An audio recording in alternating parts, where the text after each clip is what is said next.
Mas Haris, sebelum kita bicara lebih lanjut, saya ingin Anda mendengar apa yang dikatakan oleh Wakil Presiden Yusuf Kala.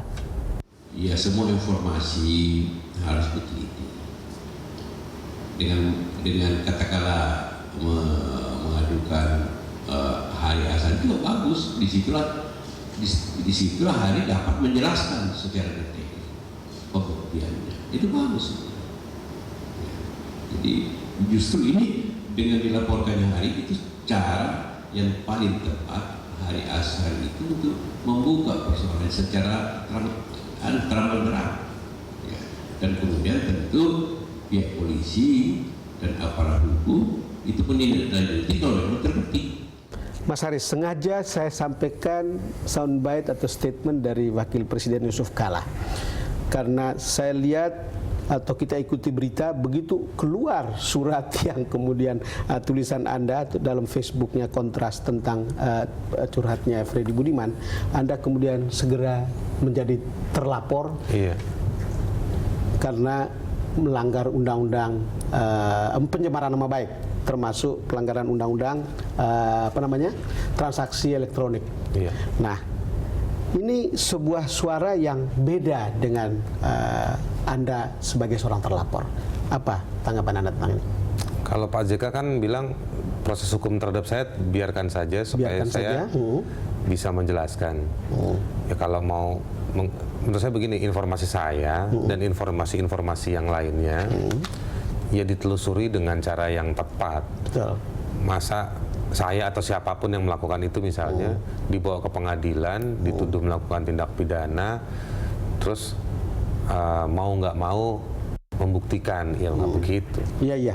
Artinya setidak-tidaknya Anda merasa adalah pandangan yang, karena sesaat setelah itu keluar, saya ingat betul heboh bahwa Anda akan segera jadi tersangka pada waktu itu. Lalu kemudian Anda harus ngomong kemana-mana untuk mengatakan kepada teman-teman, saya bukan tersangka, tapi masih terlapor. Iya, saat-saat begitu, bukan? Iya, iya. Nah. Saya begini, Bang. Saya menduga bakal dipidanakan. Oh. Bahkan ada banyak orang yang bilang saya harus hati-hati. Sampai levelnya ke soal nyawa. Saya memang menyadari hal itu juga.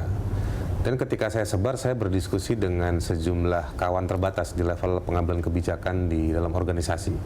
Jadi kita punya grup diskusi sendiri, saya dan 3 wakil saya.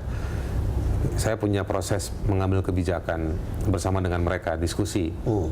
Jadi waktu saya bilang, oke, sebar, itu kita masih diskusi, oke, sebar atau udah siap belum? Saya bilang, oke, saya udah siap, tolong siapkan lawyer nanti segala macam.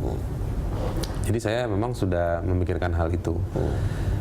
Bukan berarti saya bahwa mau dipidanakan atau dikriminalkan, saya senang-senang aja. Tapi Anda siap kalau itu terjadi? Saya siap, dan saya akan melakukan menempuh pembelaan yang sebaik-baiknya. Bahkan ada 100 lawyer sekarang ada di belakang. Ada 130 lawyer. 130 ya. Plus ada 30 lagi dari Makassar, ada yang dari Papua, ada yang dari Poso, Aceh, dan beberapa kawan lain tetap kirim SMS. Mas Haris, ini kan ada cerita Anda ternyata sudah melaporkan atau berbicara dengan Johan Budi. Betul. Kira-kira ya. Lalu kemudian mungkin saya tidak tahu apakah ada hubungannya sudah sampai ke Presiden Jokowi, tapi yang kita tahu kemudian adalah Pangap ke sana, lalu kemudian mengatakan akan memeriksa oknum-oknum yang terlibat. Lalu kemudian kita lihat bagaimana BNN Budi Waseso juga ke istana, lalu kemudian apa statementnya, kita coba lihat.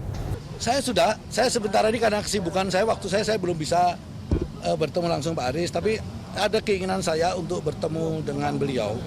Artinya untuk saya ingin menggali juga ya, karena saya sangat berharga dan saya sangat apresiasi manakala Pak Haris menyebutkan nama, karena itu memudahkan saya untuk menelusuri itu.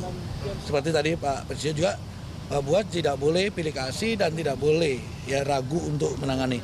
Dan itu merupakan masukan. Oh iya Pak, semenjak awal pun dikala itu berita itu sampai kepada saya langsung memerintahkan staf saya di bawah pimpinan Pak Irtama saya membuat tim yang sampai hari ini juga bekerja. Ya, sejauh ini timnya sudah dapat apa aja Pak? Sekarang ada yang sedang menelusuri ke Lapas, ada yang sedang ke Pak Haris, ya, ada yang kemungkinan ini sedang menelisik kepada anggota-anggota yang dimungkinkan pada satu tugas ya pada tahun waktu yang disebut. Nah ini kita sedang terus. Mas Haris, kalau lihat begini Presiden sudah tahu, maka apa yang dikatakan oleh Pak Buas tadi adalah setelah melapor ke Presiden, dan itu kan perintah Presiden untuk kemudian harus melacak ini lebih jauh. Ada perbedaan yang nyata sebelum itu sampai ke sana dan sekarang. Iya. Pikiran Anda tentang ini? Ya memang respon-respon itu dari beberapa institusi sempat awalnya cukup keras ya ke saya gitu. Ya, betul. Bantahan dan lain-lain. Tapi memang setelah beberapa hari pihak istana juga bicara. Saya pikir ini karena memang antusiasme publik yang cukup tinggi terhadap informasi yang saya berikan. Gitu. Sebenarnya kalau saya begini, publik sudah mendukung, ya kan? Lalu apalagi yang harus ditahan-tahan? Publik sudah mendukung, tetapi kan harus ada data dan faktanya kan? Itu dia, itu kan bukan tugas saya, tugasnya aparat. Negara dong, mencari itu. Saya nggak punya alat, saya nggak punya mandat, saya tidak dikasih kesempatan dan ruang untuk dalam bidang tersebut. Jadi bagaimana mungkin saya harus membuktikan?